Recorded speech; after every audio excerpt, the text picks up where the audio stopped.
강원 동계 청소년 올림픽 대회 개막이 보름여 앞으로 다가왔습니다. 관계 기관들이 안전한 대회 진행을 위해 온 힘을 쏟고 있습니다. 영동 지역 시군의 인구 감소세가 지난해에도 이어졌습니다. 저출산이 가장 큰 원인인데 생활인구 유치 등이 대안으로 제시되고 있습니다.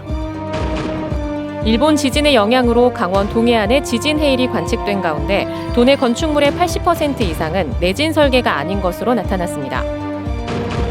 지방자치단체들이 관련법에 따라 해마다 예산 자료를 공개하고 있지만 구체적인 내용은 알 수 없어 제도가 무색하다는 지적이 나오고 있습니다. 안녕하십니까. 뉴스데스크 강원입니다. 2024 강원 동계 청소년 올림픽 대회가 보름여 앞으로 다가왔습니다. 조직위원회는 무엇보다 안전 올림픽이 될 수 있도록 관리에 완벽을 기한다는 방침입니다. 이하라 기자가 취재했습니다. 방호복을 입은 전문 인력이 강릉 원주대에 마련된 선수촌 기숙사 침대 매트리스를 꼼꼼하게 살핍니다. 최근 잇따라 출몰한 빈대 예방을 위해 2024 강원 동계 청소년 올림픽 대회 사전 점검 특별팀이 꾸려졌습니다. 강릉과 정선, 평창, 횡성 등 개최 지역의 선수촌 기숙사 2곳, 운영 인력 숙소, 예비 격리시설까지 6,400여 명이 머물 2,400여 개의 객실 하나하나 철저히 점검하는 겁니다. 경기 사전 예매가 일부 매진되면서 관중들이 몰릴 것을 대비해 감염병 예방 관리에도 신경 쓰고 있습니다. 혹시나 홍역이라든가 노이로바이러스 식중독이라든가 감염병이 발생되면은 저희 방역 기동 반단이 사전에 준비하고 있으니까. 오는 19일 개막하는 올림픽의 가장 중요한 과제 중 하나는 안전입니다. 강원경찰은 오는 13일부터 다음 달 2일까지 도내 경기장 9곳과 숙소 3곳에 24시간 현장 지휘소를 운영하면서 혹시 모를 안전사고 예방과 테러, 마약범죄까지 철저히 대비한다는 계획입니다. 올림픽 기간 중에 저희 강릉서에만 7개 중대가 지원이 됩니다. 그리고 교통관리하는 1개 중대가 별도로 또 지원이 되고요. 조직위원회 역시 전 세계 청소년들의 화합의 무대가 될 이번 올림픽의 경기장 시설을 안전하게 준비했다며 자신감을 나타냈습니다. 기본적으로 2018 평창올림픽 때 사용했던 시설을 그대로 사용하는데 안전점검을 다시 했고 또 필요한 보강을 다 마쳤습니다. 이번 대회는 오는 19일부터 2월 1일까지 2주일 동안 쇼트트랙 등 7개 경기, 15개 종목에서 81개 메달을 두고 80개 나라 청소년 선수들이 꿈과 열정을 선보입니다. MBC 뉴스 이하라입니다. 2023년 말 기준 인구 현황 조사 결과 영동과 태백 정선 지역 가운데 고성군을 제외한 나머지 모든 곳의 인구가 줄었습니다. 특히 북부보다 남부 지역의 인구 감소가 더 가파르게 진행되고 있습니다. 김인성 기자가 분석했습니다.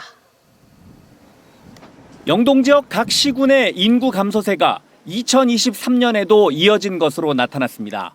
MBC 강원 영동이 인구 현황 자료를 분석해보니 영동 지역에서는 고성군만 2022년에 비해 인구가 소폭 증가했을 뿐 나머지 모든 시군의 인구가 1년 전에 비해 줄었습니다. 이를 지역별로 살펴보면 정선군이 2.09%, 태백시는 1.84% 줄어 상대적으로 남부 지역의 인구 감소세가 더 가팔랐습니다. 연 1% 안팎의 인구가 줄고 있는 지금의 추세대로라면 앞으로 5년쯤 뒤엔 강릉시는 인구 19만 명대, 속초시는 7만 명대, 삼척시는 5만 명대로 내려앉을 전망입니다. 지속적인 인구 감소에 대한 지자체의 고민은 클 수밖에 없는데 시군마다 단기 현금성 지원책보다 장기 정책으로의 전환을 추진해 인구 감소에 대비하겠다는 입장입니다. 역시 단기성인 어떤 지원을 하는 정책보다는 좀 장기적으로 구조를 개선해야 된다는 생각을 갖고 있습니다. 그래서 저희의 인구 정책의 기조는 우선 좋은 일자리를 마련해서 한국은행은 최근 초저출산 및 초고령 사회, 극단적 인구 구조의 원인, 영향, 대책이라는 보고서에서 고용, 주거, 양육 측면에서 느끼는 청년들의 불안이 큰 점을 저출산의 가장 큰 원인으로 꼽았습니다. 결국 국가 인구 정책이 저출산 해결을 최우선으로 추진해야 하는데 이를 위해선 청년층의 부담을 줄여야 하고 이는 곧 국가 경쟁력으로 이어진다는 점을 강조했습니다.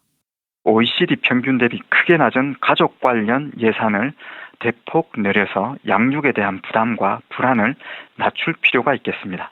합계 출산율을 0.2명 끌어올린다면 2040년대에 잠재 성장률을 0.1%포인트 높일 수 있는 것으로 나타났습니다.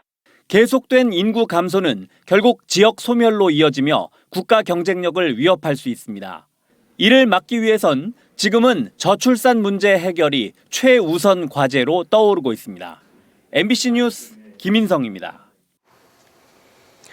이처럼 인구 감소로 인한 지방 소멸을 막기 위해 인구 정책을 생활인구로 바꾸는 다양한 정책들이 제시되고 있습니다. 유럽처럼 복수 주소 체계를 갖춰야 한다는 주장도 등장했습니다. 홍한표 기자가 보도합니다.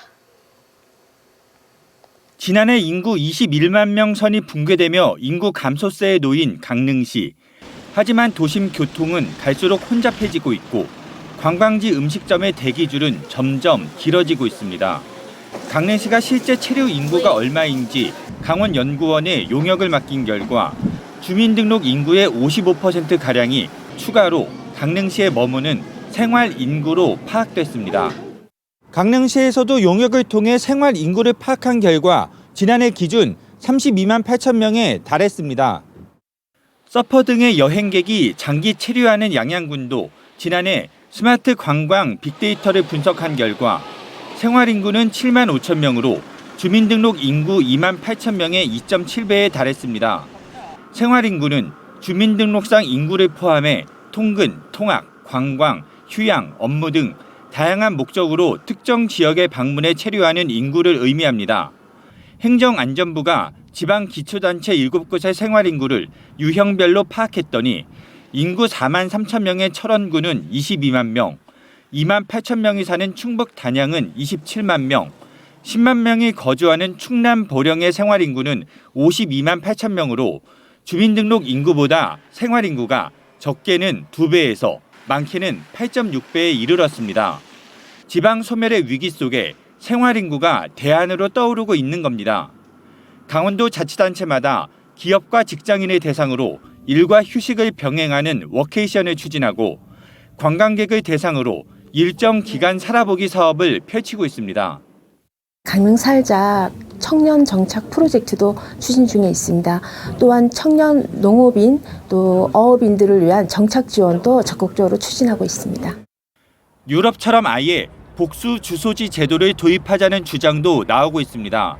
현재 프랑스, 독일, 영국 등에서는 시민들에게 생활비를 늘리지 않으면서도 형평성 있게 세금을 2개 지자체로 배분하는 2개 주소지 제도를 시행 중입니다. 부거주지에 세금을 납부한다는 측면에서 지방세가 증가한다는 점이고요. 2차적으로는 사람이 부거주지의 새로운 지역에서 생활한다는 것인데 해당 지역에서 다양한 소비와 경제활동을 한다는 측면에서 지역 경제에 활력을 불어넣을 수 있을 것입니다. 지역 소멸의 위기 속에서 생활인구 증가와 복수 주소지 제도 도입 여부와 효과 등의 결과가 주목되고 있습니다. MBC 뉴스 홍한표입니다. 지자체들은 법에 따라서 홈페이지 등의 예산 관련 자료를 공개하게 돼 있습니다. 하지만 공개된 예산안을 보더라도 이 사업은 무슨 사업인지, 구체적으로 어디에 어떻게 쓰일지 알기 어려운데요. 주민들이 알아보기 쉽게 작성하라는 법조항이 무색합니다. 이병선 기자입니다. 2024년 영월군 예산안입니다. 기획감사실의 군정기획 및 조정이라는 정책 아래 민간인 국외여비, 외빈 초청여비라는 항목으로 1,540만 원이 책정됐습니다. 무슨 정책인지 짐작밖에 할 수 없는데 실은 협약을 맺은 해외 도시와의 정례 교류에 사용할 예산입니다. 이번엔 경제과의 산업진흥 관련 정책에 있는 지식재산 첫걸음 지원 사업이라는 항목입니다. 사업명과 하부 설명이 똑같이 적혀 있어서 실제로 무슨 사업인지 알 수 없습니다. 이 사업은 지역 중소기업이 지식재산권을 만들 수 있도록 돕는 예산입니다. 지방자치단체들은 이처럼 재정 관련 정보를 법률에 따라 일정 부분 공개하고 있지만 공개된 서류를 보고 알 수 있는 건 별로 없습니다.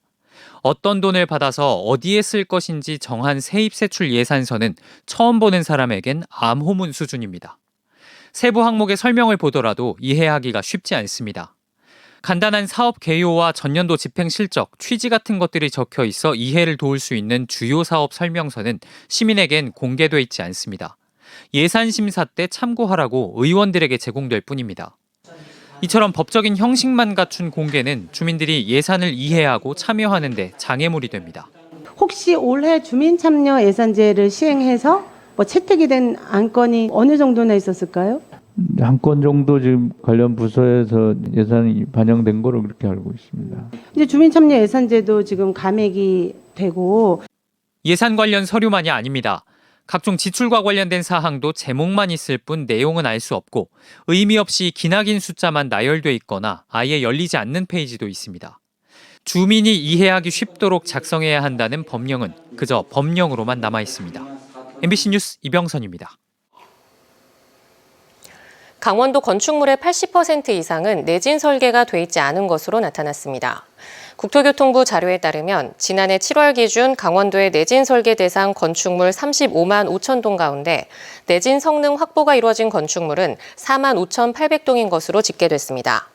내진 설계 비율은 12.9%로 16.4%인 전국 평균보다 낮았습니다. 건축법상 2005년 7월부터 지어진 건축물은 3층 이상일 경우, 2017년부터는 2층 이상인 경우 의무적으로 내진 성능을 확보해야 합니다. 지난해 속초, 강릉, 평창의 고향사랑 기부제 모금액이 4억 원을 돌파한 것으로 나타났습니다.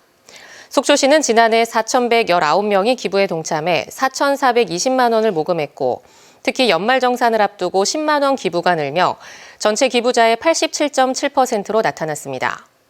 강릉시는 4억 1,200만 원을 모금해 기부액으로는 도내 2위였지만 기부 건수는 4,389건으로 가장 많았습니다. 평창은 4억 600만 원을 모아 도내 3위로 4억 원대 지자체에 포함됐고 전국적으로는 전남 담양군이 22억 4천만 원을 달성해 1위였습니다. 초등학교 1학년부터 중학교 2학년을 대상으로 하는 농어촌 유학 프로그램에 90명의 학생이 추가됐습니다. 강원도 교육청에 따르면 1차 모집에서 서울과 경기, 인천 등 전국에서 164명이 신청해 최종 면담을 거쳐 90명의 학생이 뽑혔고 기존 30명의 연장 신청을 포함해 모두 121명이 선정됐습니다. 강원도 교육청은 오는 8일부터 12일까지 추가 모집을 거쳐 3월 신학기 시작과 함께 도내 9개 지역 17개 학교에서 농어촌 유학 프로그램을 진행한다는 계획입니다. 강원뉴스 마칩니다. 시청해주신 여러분 고맙습니다.